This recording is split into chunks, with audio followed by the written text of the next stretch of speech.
there's 8 pillars that I think every single needs to really focus on: their spiritual walk, their network, their comfort zone, their physical health, mental health, their core, who they are, their core, and then really ownership. Like, really, how do you start owning your life? Not letting the world, not letting the culture, and you're a parent, I can say this, and not letting your parents tell you who you should be. Your parents should mold you and train you up in the way that you should go. But once you get that training, once you get that education, okay, how do you mold the life the way that God has given it to you?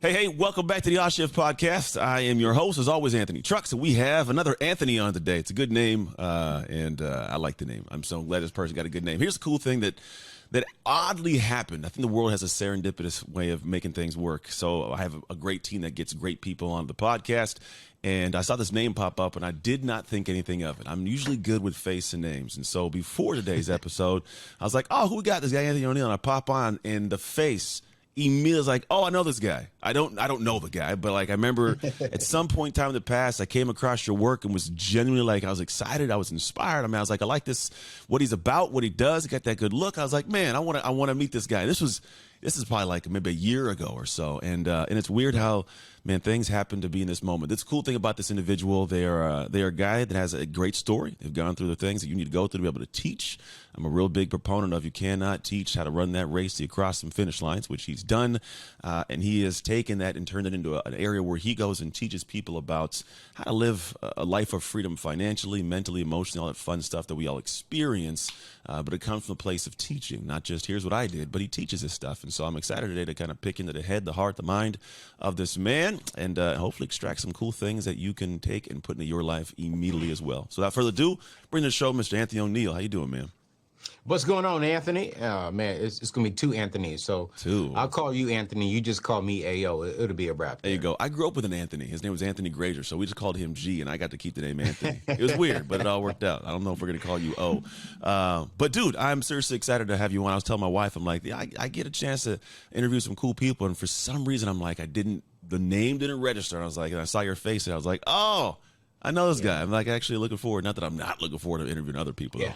But let's get into this, man. I have one question I always ask. Starts off the same way, and it's you can take it wherever you want. You can be if you want to be both audacious and just broad about it, or you want to be humble. Totally up to you. Here's the question. I'm walking around town. I happen to sit down next to you. You turn. For some reason, you decide to start talking to me. Why should I listen to you? Oh, man, it's simple. I love God, and I love people. That's a good one. It's a real good one. You're gonna like the last question too. I'm not gonna tell you what it is just yet, but it's a good one. It's what somebody asked me. Man. I mean, it's real simple, man. I love God and I love people, all people. Good. You know, so how'd you get to that people thing? Because most people don't like people. Man, I think for me is because people didn't like me at first, and I know what it feels like to not be liked. I know what it feels like to be judged. I know what it feels like to be talked about, and so. I've really learned to just love all people, even if we disagree on certain things, politics, money, religion. I've just learned as a Christian to just really love and embrace all people for who they are, even if we disagree. So I like that. That's why it's very important for me to lead with I love God. So I like that, man. I'm the same way, man. People ask who I am. I'm a man of faith. I'm a husband. I'm a father. It's interesting though, because I love that you said the word learned. Like I learned, because I think for me I had a very similar journey. I was like, I got to figure out how to like people because they kind of bother me sometimes. But then I was like, you know what? Like I think there's a journey you go through, and then there's that statement that goes, the mark of a wise person is the ability to entertain an idea without accepting it. And that's been a huge asset to me as a human. Where did you learn that? Like, was this always your set? Because obviously if people weren't, super accepting of you early on, how did you get to the point of, was it just the exercising of it? Someone told you it landed, or was it a journey to get there? Man, it was a journey for me, man. I was once homeless at the age of about 18 and a half, drowning in debt, right? Yeah. And I remember questioning my relationship with God. And I remember having to ask people, can I get $5 just so I can get a little, double cheeseburger with a small fry and a small sweet tea? And they would look at me and judge me. They would look at me and say, oh, you're just one of those dope boys. You just want to, a kid who wants to get some weed. And it really wasn't the case. I was just simply trying to survive. I was simply trying to progress forward in life. And I was judged, one primarily because of the color of my skin, two, because of the environment that I was around. And I was like, man, it's wrong to sit here and to judge people moving forward, Anthony, because I knew my character, I knew my heart, and I knew my intentions.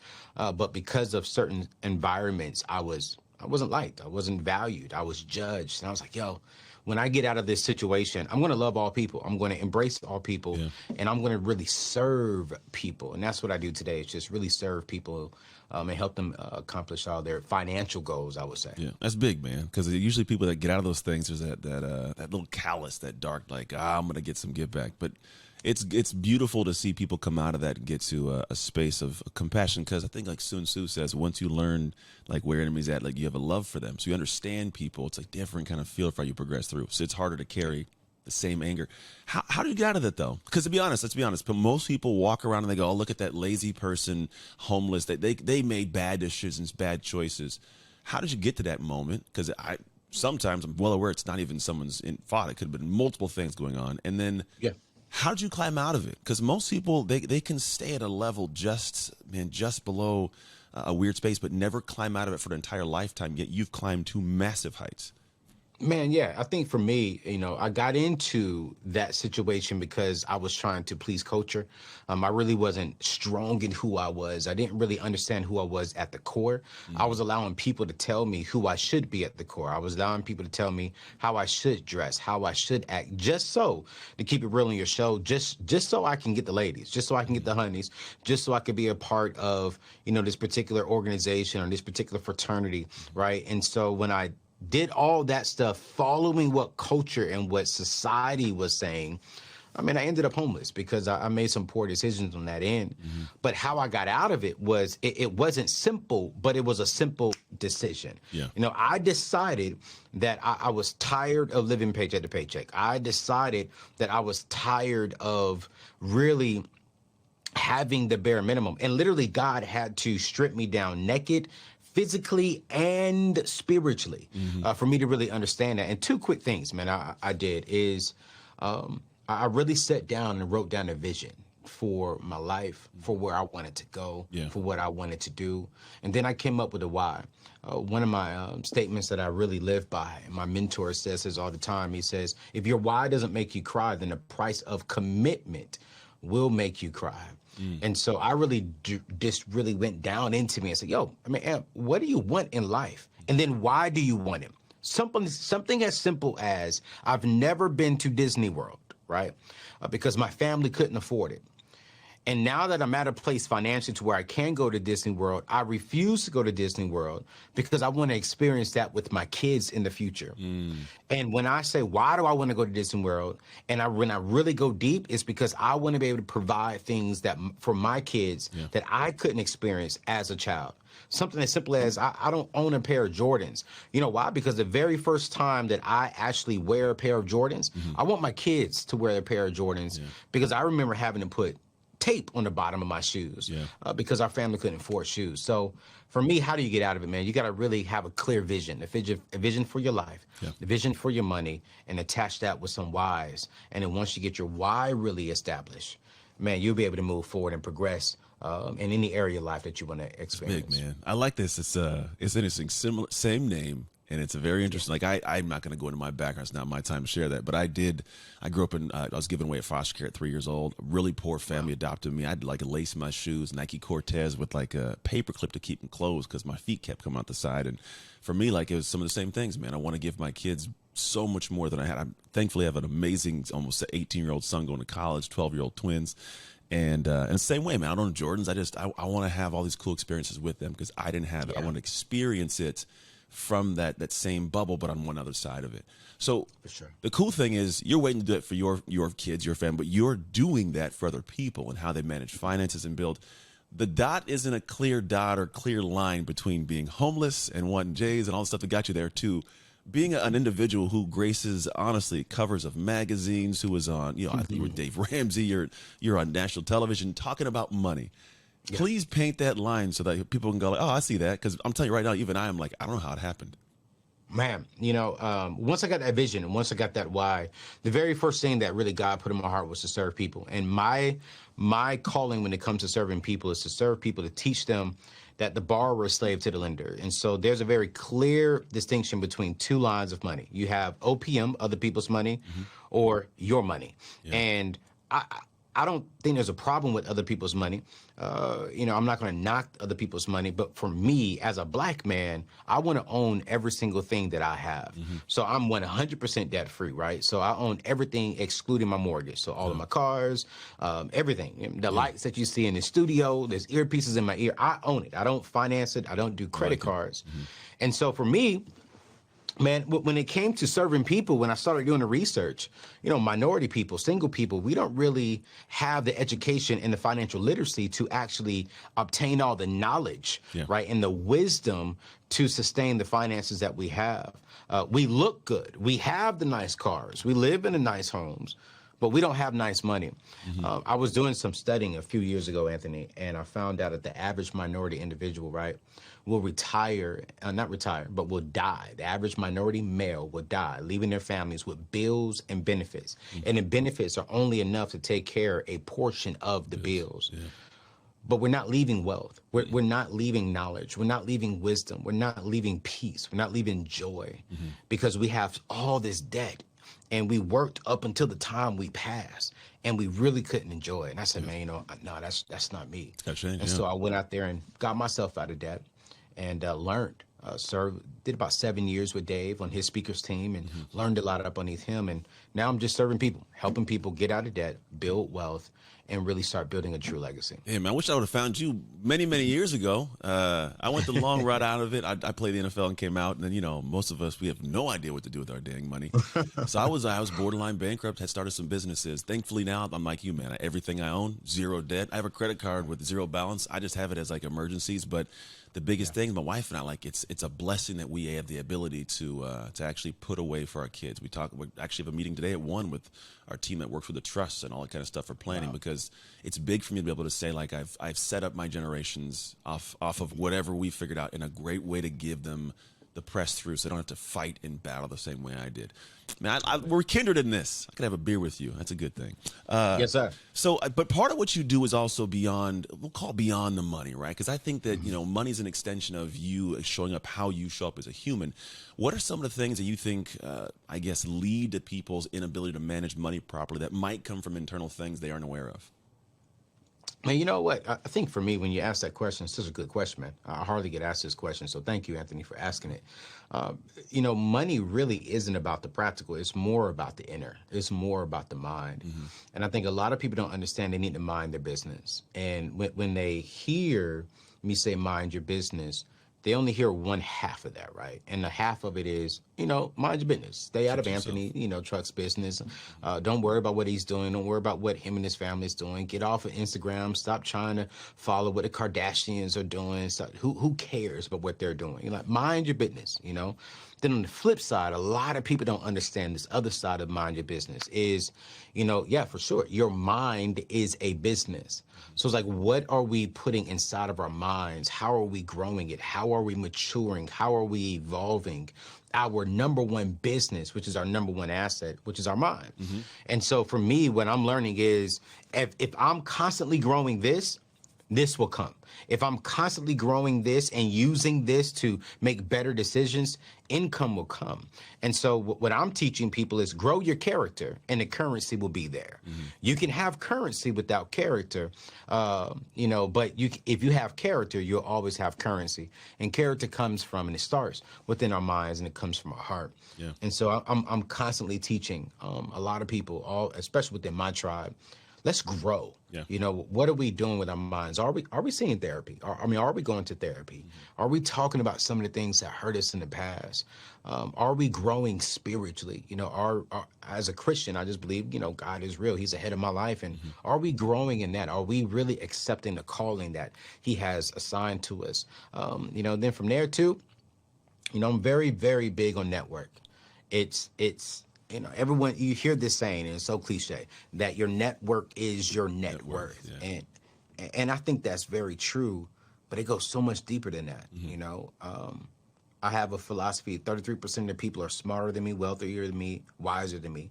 33% of the people are, on my level. We're doing life together. And then 34% of the people are not people who are lower than me, but these are people that, I'm wiser than them in the area of finances. I can bring them up. Yeah. And so I'm making sure that my network is a solid network, so that way I can be held accountable for my life. And so if I say, hey, I want to get out of debt, I have a network of people who will hold me accountable to that. And it has nothing to do with put $1,000 in an investment account. I think if you can really grow internally, mature internally, the practical stuff is easier. It's not easy, but it becomes much easier. Yeah, I agree. It's in our world of what I do in my work, it's about capacity. I'm real big on like how to expand capacity, because I can give you all the tools and amazing things, but if you can't have the capacity for hardship or focus or discipline or whatever it may be, you lack the ability to actually receive, or if you do receive, to sustain it over time. You talked about two good things, and I think they connect, and I want to lead us down this path because people don't usually talk about this. So I make these things up as I go. I'm curiously just asking you questions, dude. I don't know if you could tell. I just go. This is me in the flow. But one side you talked about was the aspect of growth, which is big. How do you get people out of their own way? Because I know there's this thing we all have. I call it everyone's greatest obstacle, EGO, this ego. How do you first have somebody accept that they are the reason why they're not good with money? They're the reason why they be, because I know it's one thing to work on it, but you have to first accept it. Yeah, man. That's a hard thing, Anthony. Like, because it's hard for me. I'm gonna be real. It's hard. It was hard for my accountability partners and my mentors. And there was nothing that they could do, right, to make me see that I was the greatest enemy to my success, that I still am the greatest enemy to my success. All they could do was just, mentor me, coach me, and give me advice. But I had to wake up one day and realize, Anthony, you are the greatest enemy to your success. You are. And then when I even went deeper, I realized what's the greatest enemy? For me, it's just my excuse. It's my excuse to accept the fact that I am the problem, that I am the issue. And so I don't really try to convince people that they are the issue. What I try to do is let them just experience it on their own. Because if I have to convince them, then they can be convinced out of it. True. They have to accept that. They have to really realize that, hey, I need to change my mindset. Hey, I need to change the way I think. Hey, I need to change the way I spend money. Hey, I need to change the way I date. I'm a single brother. Anthony, I ain't married like you, man, but God knows I'm ready. I'm ready for a wife. But I realized that I was the reason why I'm not married. And it took me a while to understand that, Anthony, you are the common denominator in all of the relationships not working. And, bro, I had to go to therapy. And when I went to therapy, I ain't gonna lie, Anthony, I cried for about those 3 sessions. Because do I believe those were my wives? I think one of them could have definitely been my wife. So I do believe I didn't miss out on anything. But I do understand that one of the main reasons they didn't work is because of me. And so now as a single man, I'm learning in that space what I need to be working on. So that way when God does put my wife within my path, I know I'm working on it now. Yeah, smart. And I know going into that, these are the things Anthony need to watch out for. And as of right now, I'm gonna be straight, man. I mean, my wife look at here, Anthony. I'm gonna be calling you for advice. I'm gonna be off the market in like 2-3 months. I like that, man. I actually, there's something special about like a solid marriage. Like my wife, we were high school sweethearts, got divorced with the 3 kids, had 3 years of divorce, then got remarried. Have a beautiful marriage, but I love everything about my wife. I hold her on a pedestal, and there's so much that's not a bad pedestal, but I just have a great wealth of respect and love for who she is. And man, marriage is a different kind of freedom. There's once you're in a locked in relationship and you show up for it, you serve it, man. I'm more free married than I ever could have been single. I mean, once you get married, you may understand that, but it's a cool thing. But I think that the connection that I like, it took me years to figure out, and you're alluding to it, but I want to anchor this down. I love your perspective on this. you talk about the network, right? The wife will be a network, you know, it's there's friends in it. But the first part was the one that I think was big is like, even if I wanted that network, if I didn't grow me, they're not going to accept me at that level. They won't respect me at that level. So in you growing, how much of that, I guess, led into the amazing network as well? Oh man, it grew in tremendously. You know, one of the things that I really realized, one of my mentors, I won't say his name, he was watching me from afar, but he was watching me to see if I was growing myself. And one thing I learned was if I want to be respected, then I have to respect myself. And how do you respect yourself? Is you continue to force yourself to improve and to grow. Yeah. And so I started doing my own research. I started doing my own studying. I started going out there and working on myself, reading books. Check this out. And then I'll be watching him online preaching a sermon, or this person online talking about business. And I'll just be commenting on their Facebook or Instagrams. And sometimes I'll go to this one particular mentor's church and just, you know, sit in as close as I can to the front and make sure he could see me. And then I'm learning. Like I'm taking notes while not bothering them, while not reaching out to them. And so then for me, what I've learned is when you grow, oh man, when you are trying to really improve yourself, you become more attractive, not just to the opposite sex for a relationship, but when it comes to business partnerships, mentorships, being a mentor to a mentee, because they see your growth, they see your development, and everyone wants to be around solid individuals. True. So even now at this season of my life, man, I'm constantly growing. I'm constantly forcing myself. Check this out. I'm constantly pushing myself outside of my comfort zone. Have to. I'm entering into different spaces to stretch me and to keep me growing and evolving. And so as I'm doing that, I'm noticing I'm getting invited to bigger doors, to bigger tables, to bigger stages, because they see the growth. It's not what you see on YouTube. They've been watching me and they're saying, yo, man, you're growing, you're maturing, you're evolving. Wow, let's talk some more. Let me help you because I see you're hungry for it. I like that. And I think that's one of the things people got to grasp is that there's always, I've had conversations with people that go, because I talk about, you got to find bigger rooms, better people in a sense who are at where you want to go. And they go, but I don't know if I'm ready for that. I don't know if they're going to accept me. And so they actually stay in the smaller circles because it's more comfortable. And we don't want to be alone, so we don't leave that circle and to go to the next one. So what you're saying is like you gotta grow and be okay growing into that space that stretches, is a little bit uncomfortable, but that's when you get seen. And the other part of it is people, for some reason, have this weird thought that the higher level humans don't want you to be around them. Like, they shun you. Like, they want to help. Like, oh, you said sometimes. You're right, man. Here's the thing. When I think of comfort, I'm training myself to be comfortable being uncomfortable. You know, because one of my things I'm constantly telling myself is don't allow your comfort zone, Anthony, to become your kill zone. Don't allow that small circle kill your potential in the future. Don't allow being comfortable over here kill the opportunities that are over there because you're not willing to be uncomfortable. And when we step outside of that comfort zone and we step into the uncomfort zone, actually, for me, that's actually my faith zone. So now I got to rely more on him to guide me on this journey, to connect me with the right people. But here it is. Like, I'll be transparent. You know, I was a youth pastor. I pastored about 6,000 kids at this one particular church in Jacksonville, Florida. And the opportunity came to where I can go work with Dave and really build the brand Anthony O'Neill in this money space. And so that's an all-black church. I left the largest African-American church out of slavery in Jacksonville, Florida, close to 20,000 members. And I'm leaving this all-black culture, Anthony, going to an all-white culture. Definitely unique.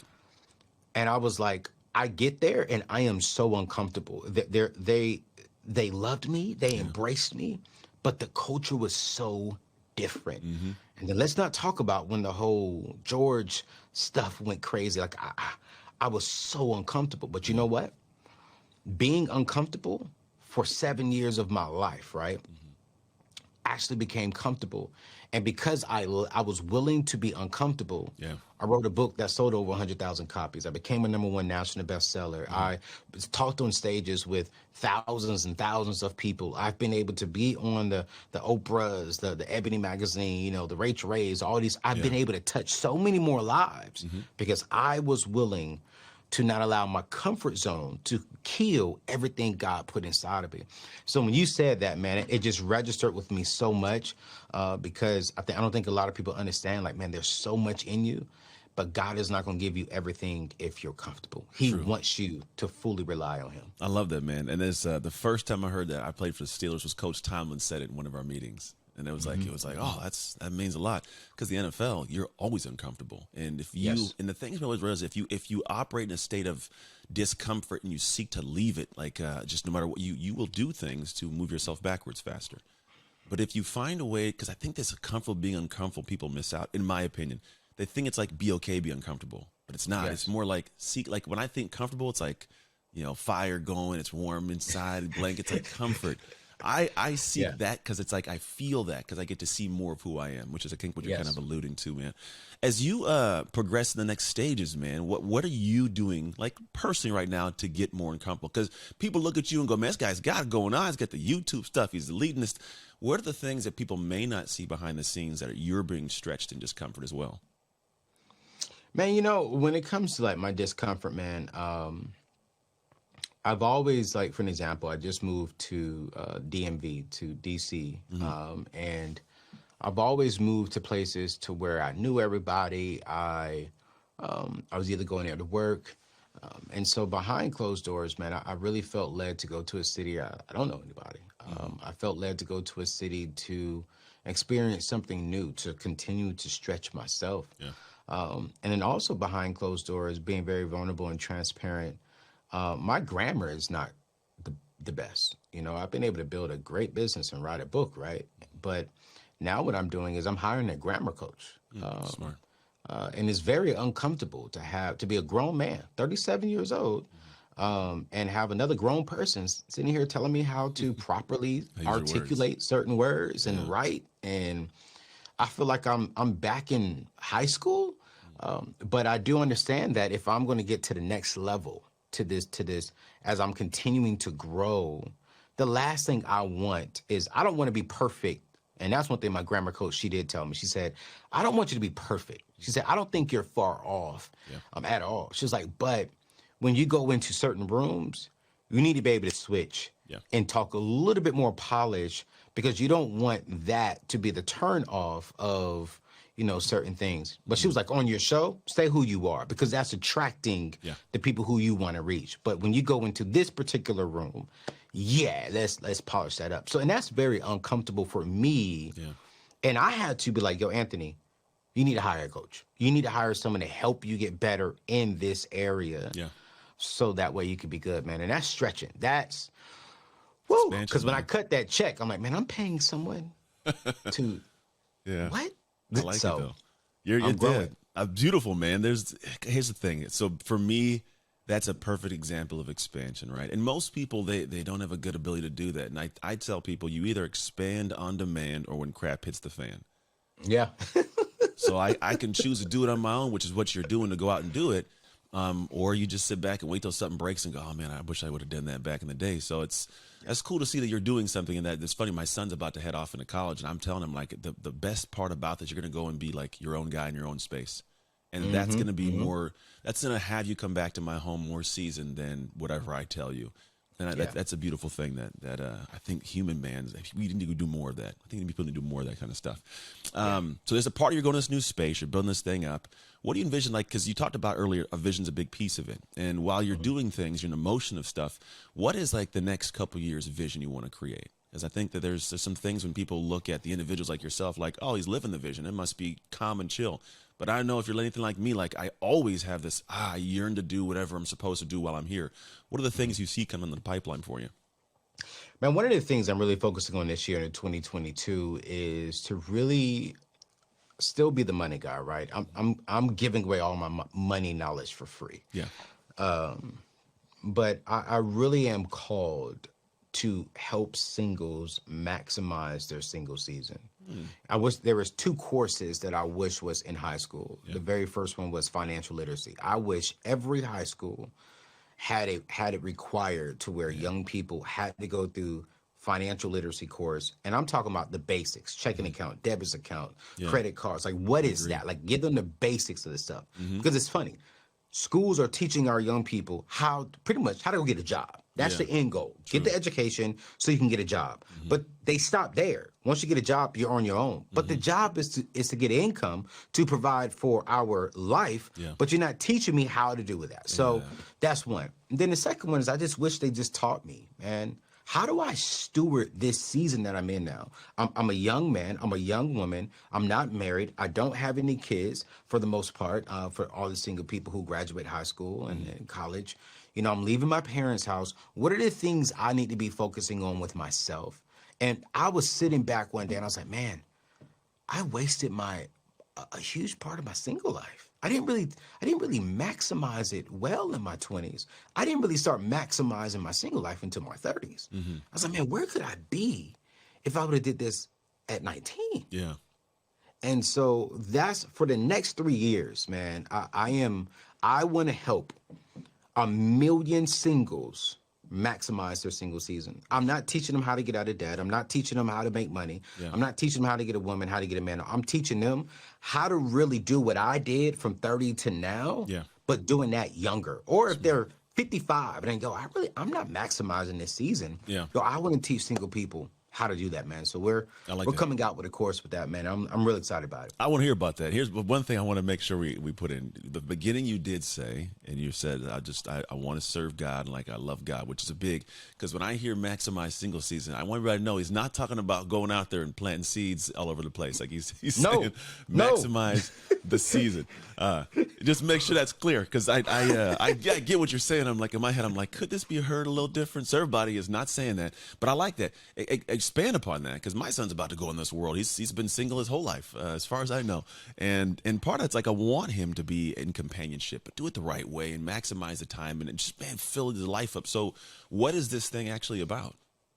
Yeah, man. When I think about the maximizer, right? So I'm coming out with a course here at Q1, and it's called the Singles Blueprint: 8 pillars to maximizing your single season. Get clarity on your vision and really start building true legacy now.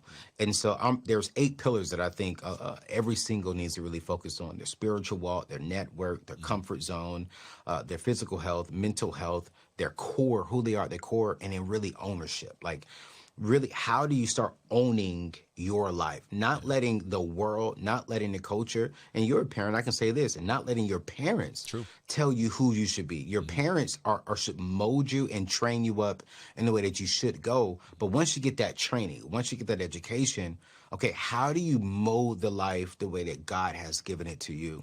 And so I'm really teaching singles, like, hey, here are the 8 things that have helped me really build success. Here are the 8 things that, because I focus on these 8 things every single day, that's why I've been able to get into the rooms. That's why I was able to go to the White House and be one of the top 30 under 30, or no, top 40 under 40. That's why I was able to do these things, because I really wasn't chasing the bag anymore. I wasn't chasing a woman. I wasn't chasing ladies. I was chasing influence. I was chasing being impactful. And what I've learned was, if I can focus on those 8 pillars, if I can focus on serving people, being influential and impactful, it produces income.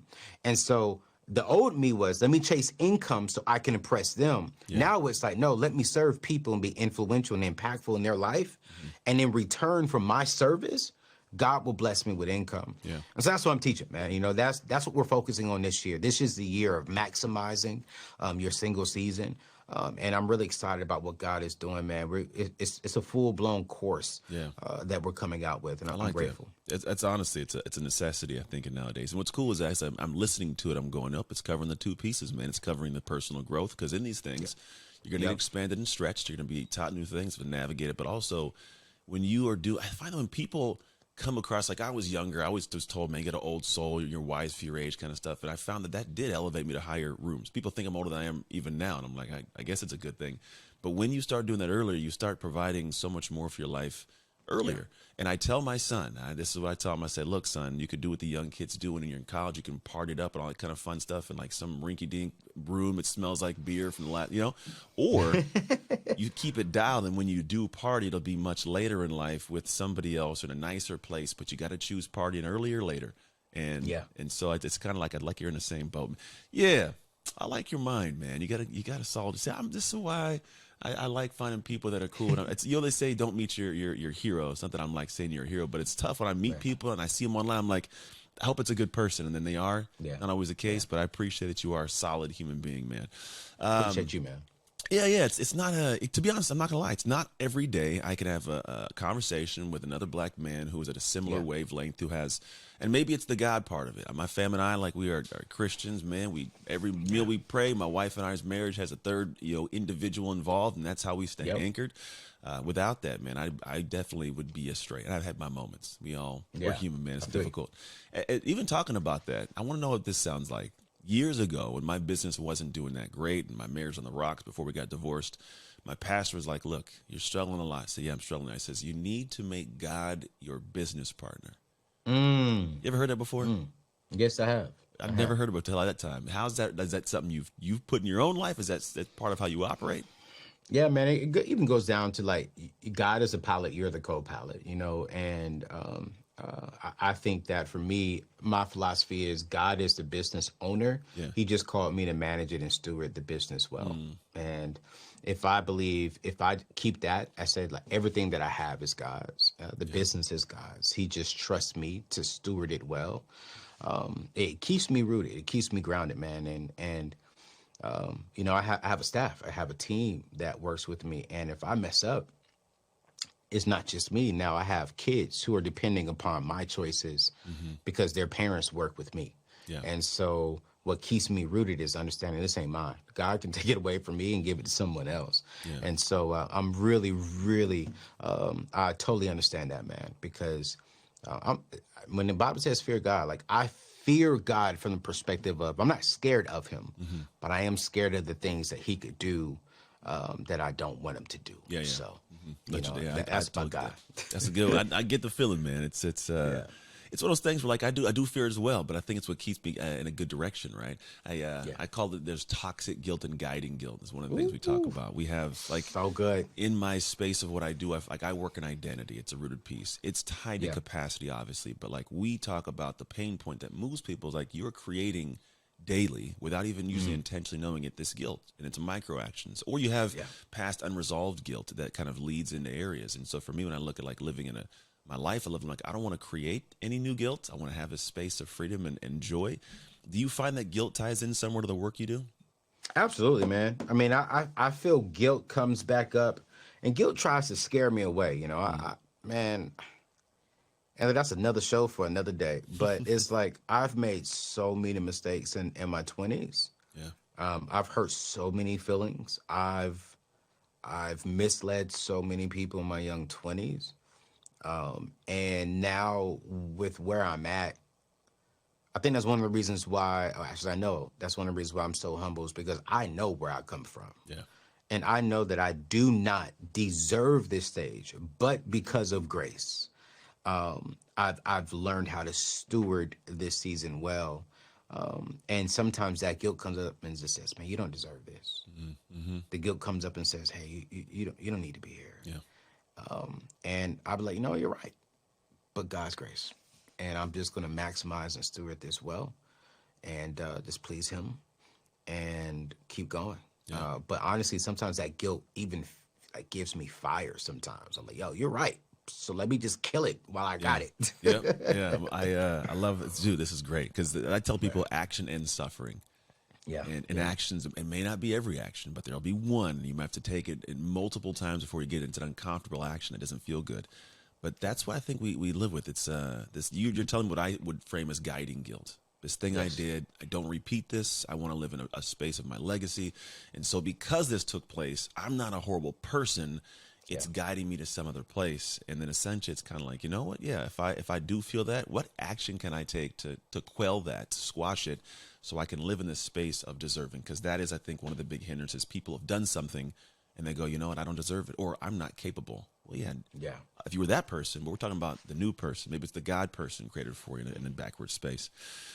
Dude, I've thoroughly enjoyed this conversation. I want to be respectful of your time and your schedule, and so I'm gonna tie this in. But I do have two questions. One, where can I send people who want to be around the fire and the warmth of you? Man, go to anthonyoneil.com. You find all my information there, free materials to help you along your money journey, material to help you along the relationship journey as far as how do you build healthy relationships with business partners. And then also you could find some course information there as well if you want to join that. But anthonyoneil.com is everything. Awesome. Beautiful, man. I checked it out too, actually, before I got on. It's a well put together. I got on, I was like, oh, this is like a fun site. Like, it's very clean, professional, but it feels inviting. It's a good word to use. Last question, wherever you want to go with it. What promise did God make to the world when he created you? Oh man, that he will be. Oh, that's a good question. Anthony is not going to be perfect, but he's going to keep it real. He's going to keep it relevant, and he's going to keep it relatable. So follow him. That's a real That's good the answer. promise. I like it. Somebody at one time asked me that. I was sitting at a Starbucks, and I'm like, bro, you just ruined my Starbucks. Man, I don't know how to answer that. They threw me off. So it's been the question that I live to answer every day with my family, but it's also the question I ask. So I appreciate you answering that. And I appreciate everybody who's tuning in. Thank you so very much for hanging out with us. You could have been anywhere with your day, but you chose to come spend it with us. Make sure you check out anthonyoneil.com. He's up to some cool things. There's almost too much between the podcast and the things he's done. Go get lost and awesome. That's what I will recommend, is go check his website. Also, please rate, review, share this episode if you enjoyed it. And if there's someone in your life that you can't seem to reach and you know they need to hear this, share the episode. It just sometimes takes that one seed by introducing them to someone that inspires you to get the growth that you want for their lives as well. Outside of that, thank you again. And as always, make the most of your Oz Shift moments so you can make shift happen. It's Anthony Trucks and Anthony O'Neill signing off.